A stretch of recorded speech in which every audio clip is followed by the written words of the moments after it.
Vamos estender as nossas mãos pelo Eliseu nesse momento, em nome de Jesus. Pai Celestial, Deus bendito e poderoso, nós te glorificamos pela vida deste homem.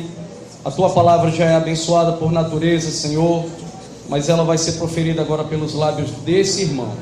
Pedimos a tua bênção sobre a vida dele e fala, Senhor, nos ensina para a glória do teu nome, no nome santo de Jesus. Amém.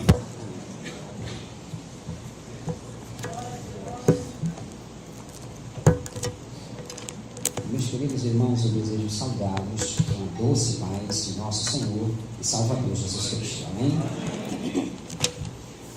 Quero mais uma vez louvar a Deus, irmãos, por essa riquíssima oportunidade que o Senhor está nos dando nessa noite, de aqui compartilharmos a palavra do Senhor que Ele tem trazido aos nossos corações nessa noite.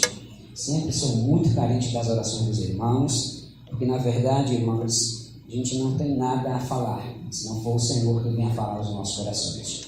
E Ele é que conhece em profundidade tudo quanto precisamos ouvir, tudo aquilo que precisamos receber de Deus nessa noite. Nós estamos nesse conclave, nesse trabalho aqui sobre a unidade da igreja e, sem dúvida, irmãos, é uma temática que até muitos teriam facilidade de falar, porque nós vivenciamos muitas pessoas que falam, mas não basta só falar. O Evangelho ele tem que ser vivido, porque se ele não for vivido, ele não tem efeito algum na nossa vida. Então nós vamos enfrentar essa temática sobre a unidade versus a diversidade. Eu diria que o meu tema hoje seria construindo a unidade na diversidade. Cada dia tem uma temática diferente, aprove os irmãos escolher essa temática e nós vamos discorrer sobre ela aqui. Eu, sem delongas, peço aos irmãos para abrir as vossas Bíblias em 1 Coríntios, capítulo número 3 e somente o versículo número 9. 1 Coríntios, capítulo 3 e o versículo número 9. Diz 1 Coríntios 3 e 9. Unidade na diversidade. Queridos, porque, diz a Bíblia assim, porque nós, irmãos, somos cooperadores de Deus. Vós sois lavoura de Deus e edifício de Deus. Amém? Eu vou ler só mais uma vez. Porque nós somos cooperadores de Deus, viu? E vós sois lavoura de Deus e edifício de Deus. Amém? Vou começar no começo para a gente entender a palavra. Escutem bem. Nós fazemos parte da igreja, certo? Igreja vem de uma palavra grega por nome eclésia, que significa povo tirado de fora para dentro. Estávamos lá no mundo, certo? Lá no mundo, sem esperança alguma, e Deus nos trouxe aqui para dentro. Perdoou todos os nossos pecados, nos fez nova criatura em Cristo Jesus, nos deu a salvação de graça e hoje nós fazemos parte da igreja.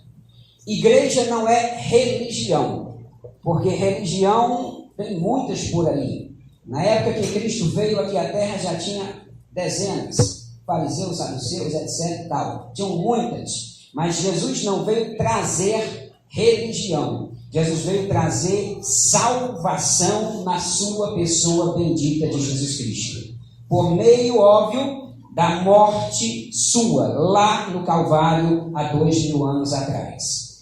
E para a gente compreender, irmãos, que a igreja ela precisa ser una e ela é formada por diversidade de situações, a gente começa pela formação da igreja. A igreja ela foi fundada e formada na pessoa de nosso Senhor e Salvador Jesus Cristo.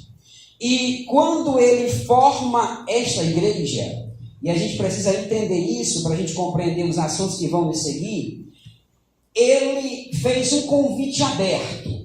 Quando você lê Mateus 11, 24, ele diz: vinde a mim todos que estáis cansados e oprimidos, e eu vos aliviarei. O convite que Cristo abre para quando ele funda a igreja é um convite em que está aberto a toda e qualquer pessoa.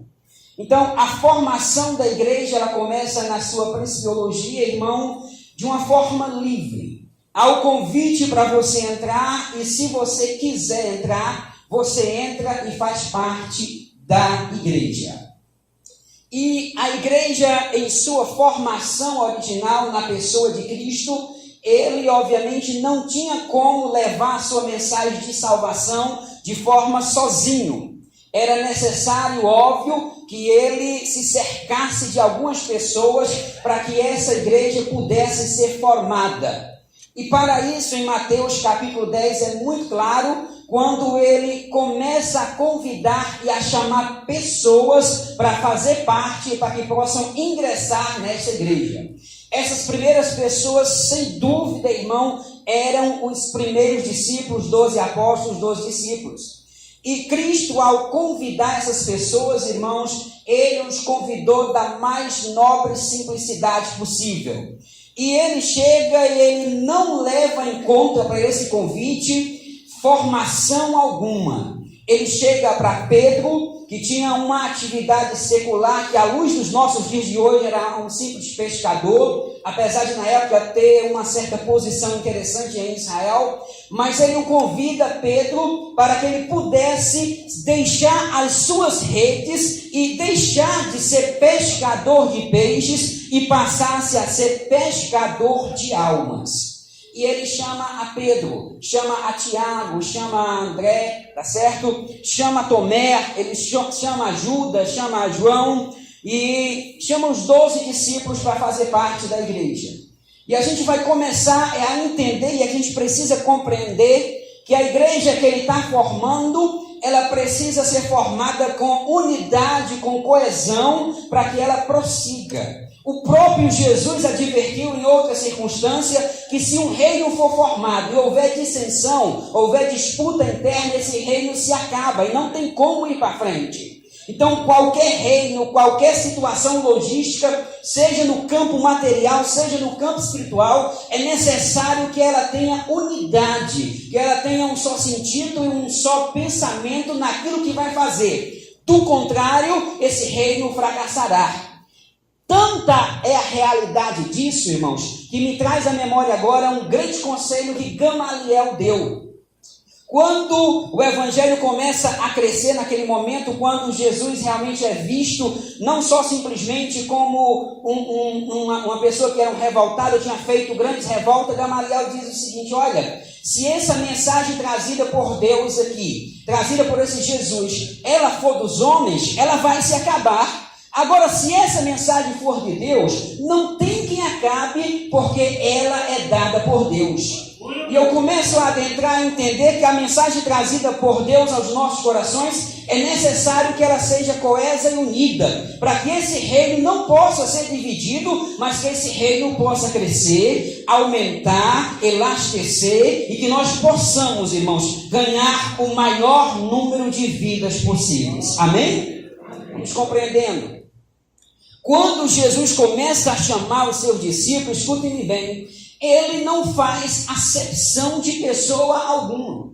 Poderia muito bem Jesus ter chamado só discípulos do tipo da Isaiah de Mateus, que era um publicano, que tinha uma certa posição social na realidade daquela época, apesar de ser mal visto por ser publicano. Mas Jesus, em primeiro lugar, irmão, para a formação da igreja, ele toma pessoas diferentes, pessoas diversas, pessoas de pensamento totalmente contrário, e ele junta essas pessoas aqui e dá uma ordem para essas pessoas que elas vão pregar o reino de Deus e ganhar vidas para que o reino de Deus possa crescer. E é extremamente importante que a gente possa compreender que o nosso Deus, para a formação da igreja, ele não faz acepção de pessoas. Não faz. Você e eu estamos aqui, irmãos, porque Deus não faz acepção de pessoas. Porque se Deus fizesse acepção de pessoas, talvez eu e você não estivéssemos aqui. Mas Deus não faz acepção de pessoas. E uma das coisas que fortalece, que diferencia a igreja e que faz a igreja ser invencível no meio desse mundo é que Jesus junta neste mesmo templo aquele que é sábio, aquele que não sabe ler, aquele que é douto, aquele que não entende, aquele que é rico, aquele que é pobre. Ele salva, cobre com o seu sangue e bota ele para dar glória a Deus nessa noite, dizendo: só o Senhor é Deus e bendito é o nosso Deus. Aí a gente começa a compreender como esta igreja é formada. Porque ela não é formada à luz da força humana e da filosofia humana natural, não. A formação espiritual da igreja, ela vem lá de cima, lá do alto, do Pai da luz, de que não tem sombra de variação e que é poderoso para fazer muito mais do que o que pedimos ou o que imaginamos. Algumas religiosidades até perduram pela sua existência, mas só a palavra de Deus permanece para sempre. Seca-se a erva, cai-se as flores, mas a palavra permanece para frente. Santifica-os na palavra, porque a palavra é a verdade, e esta verdade é Jesus de Nazaré nas nossas vidas. Vamos começar a entender. Você e eu estamos aqui e nós pensamos diferente. Se eu fosse escolher, escute-me bem, essa pergunta que eu começo aqui para tratar da unidade, se eu fosse escolher as pessoas que deveriam ser salvas, talvez eu tirasse um ou outro aqui e acolá. Você também da mesma forma falaria isso. Mas Jesus não olhou para essa diferença. Ele derramou o seu sangue carmesim lá na cruz do Calvário, que pega o pior dos assassinos, aquele que não tem esperança aos olhos da humanidade, salva, enche ele do Espírito Santo e faz ele um porta-voz das boas novas do céu, enche ele da graça de Deus. Ele começa a predicar em alto e bom som que só Jesus Cristo salva. Compreenda essa necessidade. Porque a igreja é formada por nós diferentes, por pessoas das mais adversidades, mas nós estamos aqui juntos nesta noite aqui, no único objetivo, no único alvo, irmãos, que é exatamente servir ao nosso Senhor e Salvador Jesus Cristo. Estamos compreendendo isso, amém? Essa é a formação da igreja. É a formação onde o branquinho senta daquele que é moreninho ou daquele que é pardo, ele senta ao lado dele e aí o enxerga nele como irmão.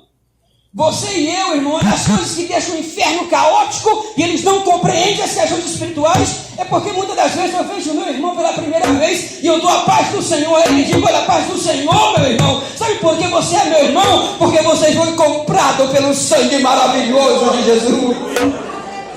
Aleluia! Você está aqui nesta noite, não é por acaso não, você está aqui porque Jesus morreu na cruz para te dar esperança e salvação. Aleluia, glória a Deus. E Deus o trouxe para cá. E quando Deus pegou aqueles 12 homens ali, irmão, eles não estavam passando por formação culta, não. Mas Jesus pegou homens brutos na essência, e Deus começou a lapidar. Passou 3 anos ensinando esses homens, irmãos, para que eles melhorassem alguma coisa na vida deles, para que se tornassem discípulos. E eu e você não somos diferentes, não. Chegamos aqui grossos, chegamos aqui, irmão, mal lapidados, mas entramos aqui na marcenaria de Jeová, e Ele está nos lapidando, passando a sua mão sobre a nossa vida, para que a nossa vida seja aperfeiçoada nele, para a glória dele, para a honra dele. A metodologia de Jesus é diferente da nossa. Queridos, Tomé passa a vida toda vivenciando com Cristo. Escutem-me bem. Jesus dizendo que ia ressuscitar. E eles sem entender. Jesus ressuscita e depois de ressurreto ele ainda duvida. Precisa Jesus aparecer para Tomé e dizer: Tomé, põe os teus dedos aqui nos cravos da minha mão, onde eu fui crucificado, vê se não sou eu. Eram homens brutos na essência, estavam ouvindo a mensagem e não estavam entendendo. O próprio Pedro, irmão, que de certa forma tinha uma proximidade com Jesus, no momento da agonia de Jesus, ele chega a negar 3 vezes a Jesus. Mas mesmo assim, irmãos, Jesus considerou a sua misericórdia sobre a vida dele. E eu queria dizer a você e a mim nesta noite, que nós somos iguais a Pedro, e não percebemos isso, às vezes negamos a Cristo sem entender, mas se estamos aqui nesta noite, é porque Jesus é misericordioso sobre a nossa vida.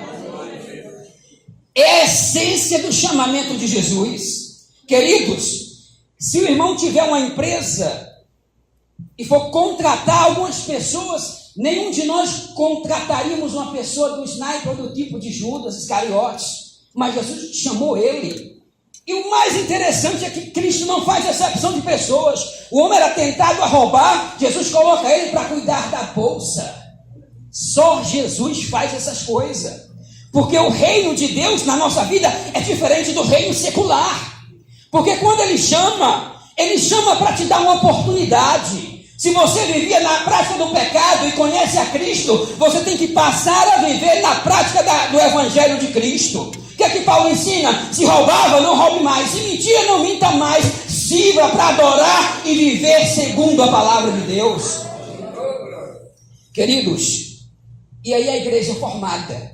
E escute-me bem, ela é formada por pessoas das mais diversas possíveis. Jesus não faz acepção de pessoas. Ah, me interessa a minha condição, não sei falar. Aqui o povo ali parece que é chique. Não existe isso, irmãos. Jesus ama você da mesma forma que ele me ama. Este é o evangelho que se prega. E a igreja é formada. Quando a igreja, e nós adentramos na igreja, nós passamos a fazer parte de quem? Do corpo de Cristo. E como fazemos parte do corpo de Cristo, nós passamos a ser o quê? Membros do corpo de Cristo.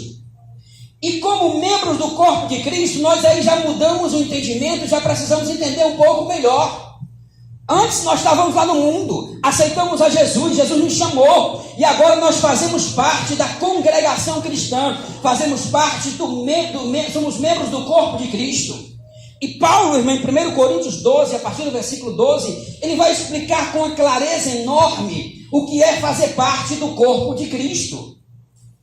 Eu quero chamar a atenção dos irmãos para isso, porque o corpo de Cristo retrata a unidade, de uma forma geral. Eu e você fazemos parte do corpo, e nesse corpo Jesus costuma comparar com o corpo físico normal.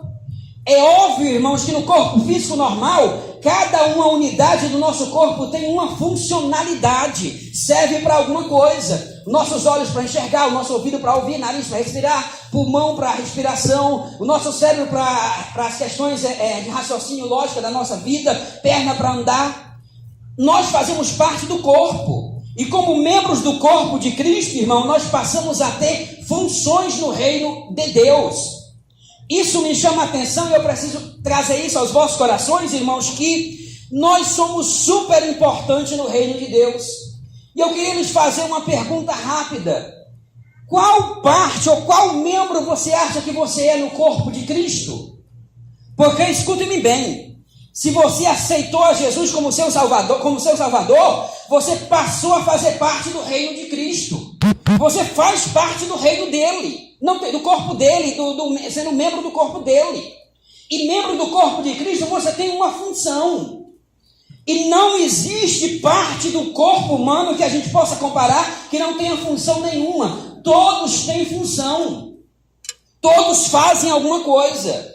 E o que você faz e eu no corpo de Cristo, irmãos? E o que me chama a atenção, irmão, é que tem pessoas que dizem assim, eu não faço nada, eu não sei nada. É uma mentira que existe na sua mente que precisa ser repelida.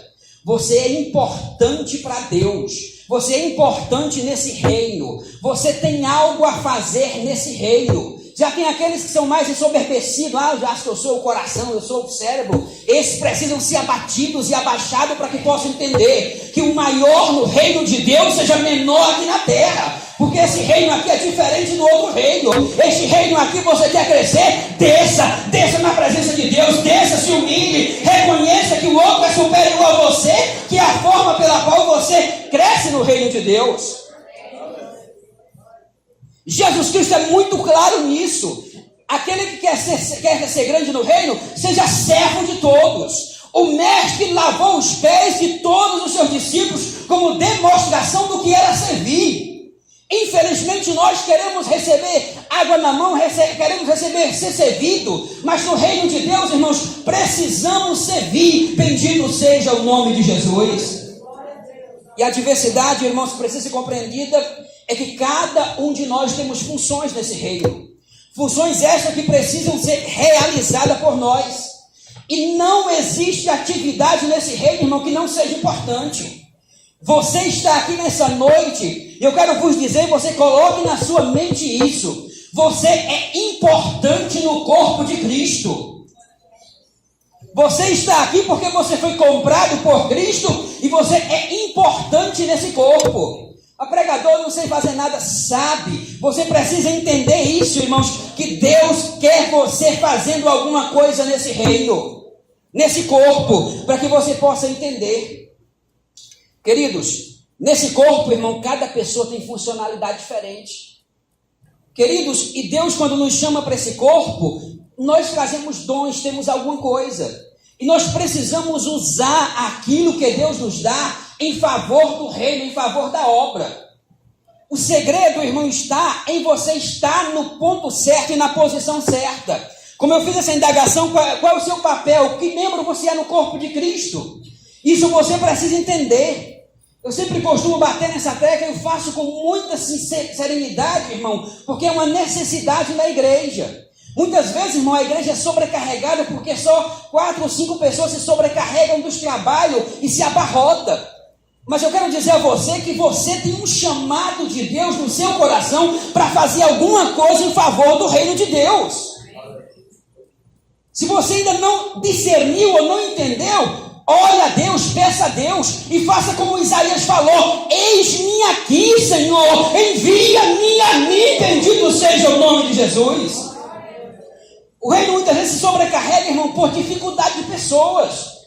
Mas nessa noite eu quero que você seja alertado por Deus a compreender, irmãos, que você é importante no reino e no corpo de Cristo e você tem algo a fazer para Deus nessa noite, ou nessa sua vida. Ou você acha que não? Você acha que você não tem nada para fazer? Que você tem algo a fazer nesse reino. Você precisa, irmãos, compreender isso para que esse reino possa desenvolver-se, para que a unidade possa crescer. E dentro da organização do corpo, irmão, o olho tem a função de enxergar, mas o olho não pode fazer a função da língua, juntamente com a boca quer falar, porque cada um, irmão, tem a sua funcionalidade no reino. Estão entendendo, amém? Temos que entender isso. Cada qual tem que fazer o que é seu. Ah, pregador, não tenho nada. Tem. A partir de hoje, se desperte para Deus. Que essa noite aqui seja um marco na sua vida. E você possa chegar no seu lar e dizer: Deus, revela qual é a minha funcionalidade no teu corpo, para que eu possa fazer algo em favor do teu reino, para que a minha igreja que eu sirvo, a igreja humana, ela possa crescer e possamos ver muitas vidas, irmãos, sendo salvas na pessoa bendita de Jesus. Essa é uma mensagem, de certa forma, de despertamento para a nossa vida, de entendermos isso, irmãos. Porque quando nós compreendermos isso, o reino de Deus fluirá melhor, com mais objetividade, sem muita sobrecarga, sem muita dificuldade. Por quê? Porque Cristo, irmão, não faz acepção de pessoas e Ele quer você trabalhando no reino dEle. Amém? Amém. Queridos, agora escute-me bem. O tempo voa. Quando nós fazemos parte da igreja, isso é um pouco mais tenaz e duro, mas a gente precisa enfrentar essa questão. A igreja é formada por pessoas normais, naturais como nós somos. E a gente, de certa forma, a gente se afeiçoa com determinadas pessoas na igreja, até gosta mais de um do que outros. E isso é importante porque o laço fraternal entre os irmãos precisam ser cultivados, é bíblico. Mas a gente não pode incorrer, irmãos, no que aconteceu na igreja de Coríntios. Porque a igreja de Coríntios passou por uma adversidade difícil, de divisão dentro do corpo da igreja. Havia dentro da igreja de Coríntios aqueles que diziam: olha, eu realmente creio em Jesus, mas eu sou mesmo de Cefas, porque Cefas é Pedro, e Pedro foi o homem que pregou depois do antes do Pentecoste ali, e creram 3.000 pessoas. Olha, os outros diziam, não, eu sou mesmo de Apolo, porque Apolo é um homem eloquente, prega muito bem a palavra, e os outros diziam, não, eu sou realmente de Paulo, porque Paulo tem conhecimento profundo da palavra, e já tinha aqueles outros, olha, eu sou de Jesus, porque Jesus foi quem salvou. Havia divisão dentro da igreja. E quando há divisão, irmãos, o trabalho não cresce, o trabalho não prospera, o trabalho não flui. Porque a divisão, irmão, é um laço da entrada do inimigo. E aí foi necessário que Paulo aproveitasse aquela circunstância e trouxesse essa mensagem de ensinamento. Olha, esse negócio de você dizer que eu sou de Paulo, sou de Pedro, sou de Apolo, isso é carnalidade. Às vezes é necessário enfrentarmos essa temática, irmão, porque nós somos humanos. E como humanos, às vezes imbuímos na carnalidade, de acharmos que eu sou só de A, só de B. Isso não é importante no reino de Deus. E o próprio Paulo vai dizer, olha, nenhum desses aí é importante. Porque Paulo diz, eu plantei, Apolo regou. Mas quem deu o crescimento foi quem? Foi Deus. Sabe o que isso quer dizer? Um canta, outro prega, outro aqui tira a oferta, outro faz alguma coisa, alguém aceita Jesus. Quem faz a obra crescer é o nosso Deus. Escuta bem, não é você pregando, não é eu, não é ninguém. Quem convence a alma do homem é o Espírito Santo de Deus na vida do homem. Não é pregação, não é cantar bonito, não é melodia, não. Quem convence o homem é Jesus de Nazaré por meio do Espírito Santo. Eu só vou para o culto se fulano de tal tiver, se o pastor tiver. Não, meu irmão, nós estamos aqui para adorar Jesus, porque quem morreu na cruz foi Jesus. Jesus é que é bom e ponto final. Aleluia. A divisibilidade partidária na igreja é uma dificuldade do crescimento, irmãos. A diversidade tem que existir, é necessária. O segredo de Cristo é exatamente juntar pessoas aparentemente difícil e antagônica e torná-los um só corpo. Amém? Queridos, enquanto nós estamos na igreja, irmãos, Deus está forjando o nosso caráter. É aqui que nós somos aperfeiçoados a cada dia mais e mais até a estatura de varão perfeito. Queridos, não tem ninguém aqui pronto, não. A cada dia eu preciso ser lapidado, você precisa ser lapidada. E nós somos lapidados por intermédio da palavra de Deus. É ela, irmão, que é o patamar. Ela que é a bússola, ela que é o medidor especial do céu. Não é eu que vou aferir a vida do meu irmão, se ele está fazendo isso 1 centímetro a mais, 1 a menos, não sou eu. Quem afere, irmão, é a palavra de Deus. E uma das coisas mais lindas que existe, só existe no cristianismo. E escutem-me bem isso. Só existe no cristianismo. Não tem no budismo, no islamismo, não tem nenhuma outra religião. É a única religião, a única igreja em que Deus não nos deixou órfãos. Ele foi para o céu, mas deixou dentro de mim, dentro do teu corpo, um Consolador, um Espírito Santo de Deus. E Ele está dentro da tua vida, dentro da minha vida, dentro do meu coração, dentro do teu coração, lapidando o nosso viver. Lapidando. Precisamos diuturnamente ser lapidados pelo Espírito Santo de Deus. Não é pela envergadura minha, nem pela minha medição, é por Deus. E Deus fala conosco, irmão, os nossos corações. Ele nos corrige, nos redargue, nos ensina, nos orienta. Para quê, irmão? Porque Ele está forjando o nosso caráter.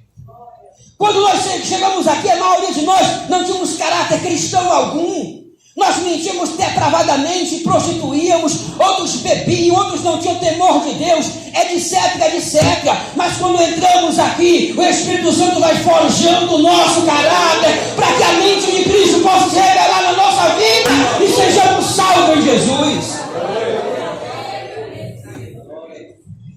Essa é a questão primordial da igreja, irmãos. Para que a igreja alcance a unidade em sua plenitude, ela tem que ser forjada, ela realmente tem que ser lapidada por Deus. É óbvio, irmão, que muitas vezes a lapidação é dolorosa, às vezes nós não queremos, às vezes o redarguir de Deus, a gente se exclui, tenta cair fora, mas não é assim. Às vezes nos chama a medida correta para Deus tratar conosco, para que entendamos como é o seu querer e a sua vontade na nossa vida. Amém? Quando nós vencemos essa fase da divisão do partidarismo, irmãos, a gente começa a desfrutar de uma outra parte da igreja, que é a parte, irmãos, que também está em 1 Coríntios 12, que é a parte onde Cristo mergulha a sua igreja nas revelações espirituais. Eu me refiro aqui aos dons espirituais. E é interessante, irmão, que só há um Espírito, mas o mesmo Espírito se revela e se manifesta em diversidade de dons. A partir do momento que nós mergulhamos nessa fase da igreja, nós passamos a aprofundar o nosso conhecimento acerca de Deus. Aí Deus começa a distribuir na nossa vida dons. E esses dons dados por Deus, irmãos, são feitos porque Ele é útil, para agradável a Deus. Dom que o crente recebe, irmão, não é para ele estar com a carteirinha dizendo: olha, eu tenho o dom de profecia, eu tenho o dom de revelação, eu tenho o dom disso, daquilo. Não. A revelação bíblica, segundo a Sagrada Escritura, é para que você seja usado naquilo que for útil em favor do reino de Deus. Esse é o entendimento simples da Bíblia. E aí ele derrama dom de sabedoria. Quantas vezes não precisamos ouvir uma palavra de sabedoria? E palavra de sabedoria, irmão, não é quem estudou divindade na faculdade de PhD de teologia da Mackenzie ou outro, não. O dom de sabedoria que Deus distribui a qualquer um de nós, irmãos, é muitas vezes uma conversa que você está tendo com o irmão, e o irmão muitas vezes até simples te dá uma palavra, aquela palavra de sabedoria. Isso aqui não se aprende estudando livros, irmãos. Isso aqui se aprende pela revelação de Deus manifesta na vida do homem. Isso aqui não está escrito em canto nenhum. O camarada pode ser doutor em divindade, mas quem tem a palavra, a revelação, é Jeová. Aleluia, aleluia. Este é o reino de Deus. Bendito seja Jesus. Brava Juriande Candarabanaia. Ele é que fala e ponto final. Aleluia. Quando a igreja mergulha nessa fase de dons espirituais, irmãos, ela passa a ser uma igreja que vivencia a unidade de Deus. É uma igreja que mesmo na diversidade, mesmo tendo os contrapontos, mas ela mergulha nesse mergulhar espiritual. Ela aprofunda, ela mergulha no rio, e a água já não está mais nos tornozelos, ela já alcança o peito, vai subindo ao pescoço. Por quê? Porque ela mergulhou na realidade espiritual. Ela venceu a fase da carnalidade. Ela venceu a fase do disse que me disse, daquilo que não leva a lugar nenhum, mas ela mergulha no reino de Deus. E pense num reino que não tem fim, irmão. Quanto mais você mergulha, mais sabedoria Deus tem para nos dar. Bendito seja o nome de Jesus. Estão entendendo? Amém? Amém. E aí ele mergulha nos dons. Dom de ciência, dom de fé, irmãos. Ele mergulha dom de cura. O nosso irmão testemunhou a grande cura na vida do irmão Antônio Augusto. É um milagre de Deus nas nossas vidas. E tudo isso é feito o quê? Por manifestação dos dons espirituais. E a igreja, na sua unidade, ela recebe a autoridade de orar. E a enfermidade, segundo a vontade de Deus, ela retrocede, ela acaba. Por quê, irmão? Se for na vontade de Deus, porque é dado da parte de Deus em favor da igreja autoridade sobre as enfermidades. Por que isso, irmãos? Porque o nosso evangelho não é caracterizado pela teoria, não. É caracterizado pela prática. A praticidade torna o evangelho de Cristo diferente do evangelho dos outros. Porque o evangelho de Cristo tem autoridade e também tem poder. O evangelho de Cristo é uma dinamite, do namis do grego. É aquela dinamite onde ela chega e explode, ele estraçalha tudo. Assim o evangelho de Cristo, quando parte no pecado, ele tem que se retirar. E a pessoa torna-se uma viva pessoa, uma nova pessoa em Cristo Jesus. A gente enfeita porque a gente é humano, mas o evangelho de Cristo não tem enfeite, nem disse quem me disse. É poder de Deus, aleluia! Aleluia! E aí, irmão, tem discernimento de espírito, tem variedade de língua e interpretação. O crente, irmãos, nesses dias modernos, irmão, pouco se busca batismo com o Espírito Santo. É uma realidade hoje, mas quando a gente nos anos 80, 90, assim que se aceitava Jesus, o pastor já dizia: olha, meu filho, vai orar e jejuar até ser batizado com o Espírito Santo, porque o batismo com o Espírito Santo é uma renovação de poder na tua vida, para tu vencer as lutas do dia a dia. Ele não impede de você desviar ou fracassar, não. Mas crente batizado com o Espírito Santo, ele recebe uma carga espiritual e ele começa a entender as coisas do reino de Deus. Ele passa a compreender as coisas espirituais, porque há um mistério de Deus na vida do crente. Ele passa a buscar mais, ele tem uma maior intimidade com Deus. E aí Deus, irmão, mergulha o crente na totalidade. É claro que Deus divide a diversidade de dons segundo a necessidade. É a necessidade que faz. Se é necessário trazer uma palavra profética, Deus usa o profeta, ele traz a palavra profética. Se é necessário uma operação de maravilhas, profecias, discernimento de espírito, Deus usa. E esse discernimento de espírito, irmão, já para mim adentrar o fim da mensagem, é uma necessidade nos dias de hoje. Porque tem muita gente dizendo, Senhor, Senhor, e a Bíblia diz, distanciam de mim, porque desses dos tais no reino do céu. Porque tem muita gente que diz, Senhor, Senhor, e não faz a vontade de Deus. E o crente hoje, irmãos, precisa do discernimento de espírito. Porque o que tem de evangelho sendo pregado de uma forma tão parecida, que até engana a muitos cristãos. Mas quem tem o discernimento de espírito no seu coração, quando ele bota os olhos e escuta, ele sabe o que é de Deus e o que não é de Deus. Porque o que é de Deus fala com o seu coração. Porque dentro do seu coração tem um Consolador. E o Consolador não engana. O Consolador resolve. O Consolador discerne. O Consolador faz a ligação entre o homem e Deus. Aleluia. Queridos, e obviamente essa divisão que acontece dos dons espirituais é para que a igreja possa crescer, irmãos. É uma necessidade. Esse mundo de hoje, ele nos aflora com uma dificuldade muito grande, sufoca, que muitas vezes não se busca mais dons, não se fala mais nem dons. Muitas vezes pensa se é coisa do passado, mas não é. Os dons são para os dias de hoje. É para todos quantos quiserem crer e colocar-se à disposição. O reino de Deus está aberto para isso, meu irmão. Bendito seja o nome de Jesus. E já para a gente concluir, irmãos, queridos, o corpo de Cristo, irmão, como o corpo de Cristo pode ser unido apesar da diversidade? Sabe por quê, irmãos? É o Espírito Santo que está no nosso meio. Bendito seja o nome de Jesus. Somos diferentes. Cada um tem suas posições, dificuldades aqui, mas nós fazemos parte de uma unidade. Nós temos um alvo, uma certeza e uma esperança, que é exatamente morar no céu com Jesus.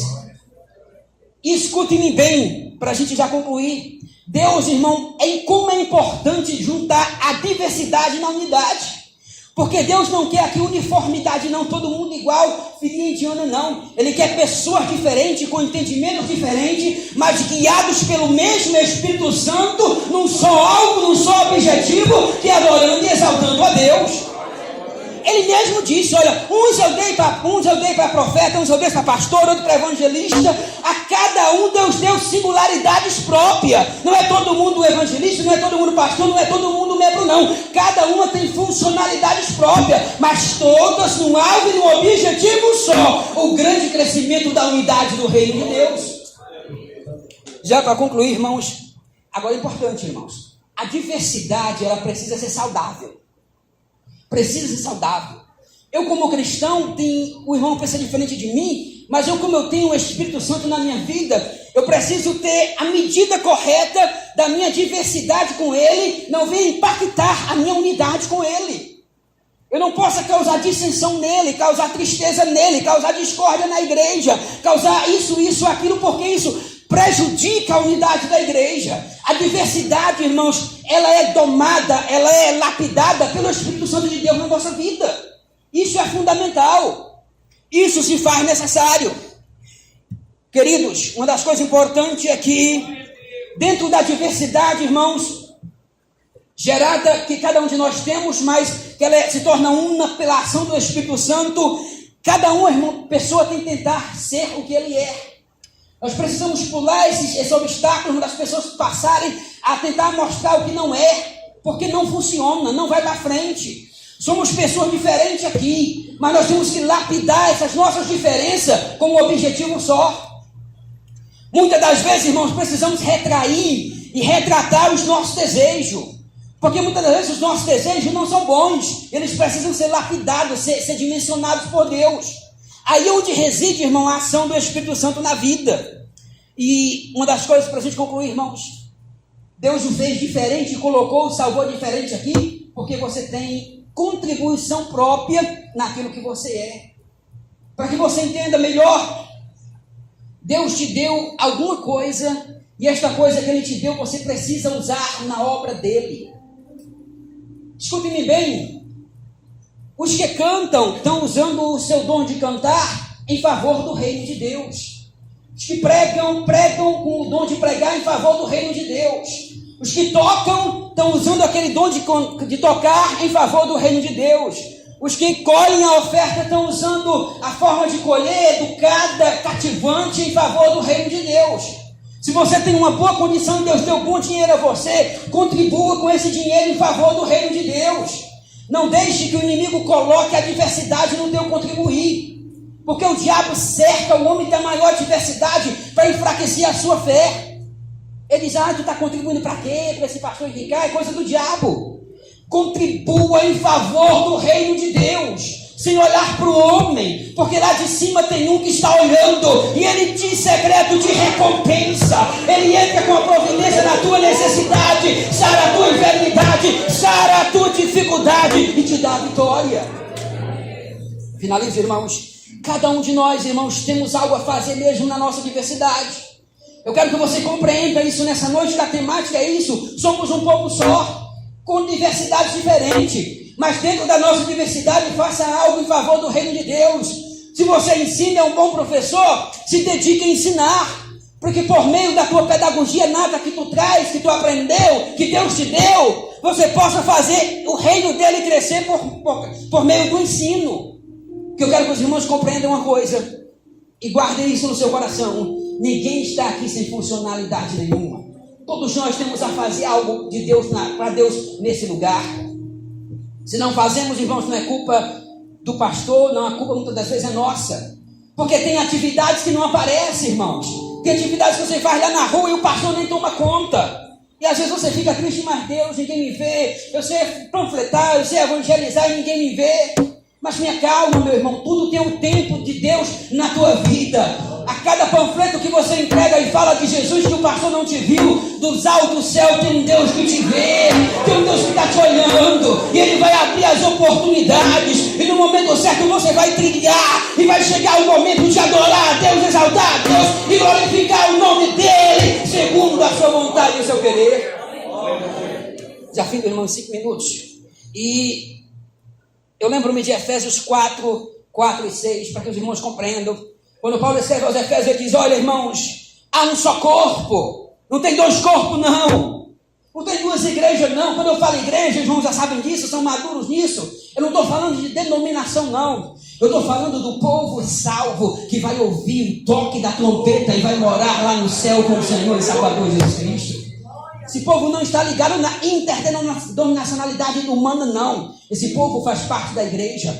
Há um só corpo, há um só Espírito, há uma só esperança, essa esperança é Jesus. Há um só Senhor, há uma só fé, há um só batismo e há um só Deus. Bendito seja o nome de Jesus.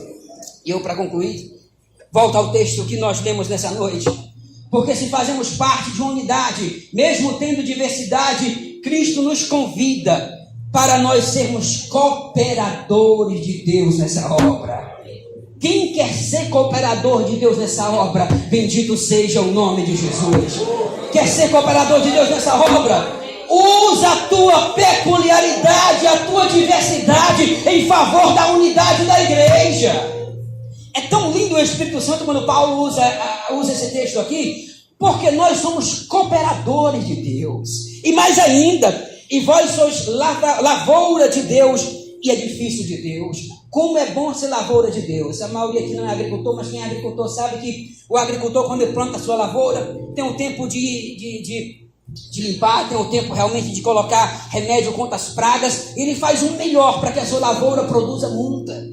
E se lá no momento secular o agricultor faz isso, irmãos, imagine eu e você, que quem é o nosso lavrador é Jesus de Nazaré sobre a nossa vida. Então não se preocupe, seja cooperador de Deus por meio da sua vida, que mesmo na sua diversidade, sirva em favor da unidade da igreja. Eu agradeço a Deus por essa oportunidade, que possamos ter guardado alguma coisa dessa reflexão e que tudo aqui, irmão, seja para a honra e glória do nosso Senhor e Salvador Jesus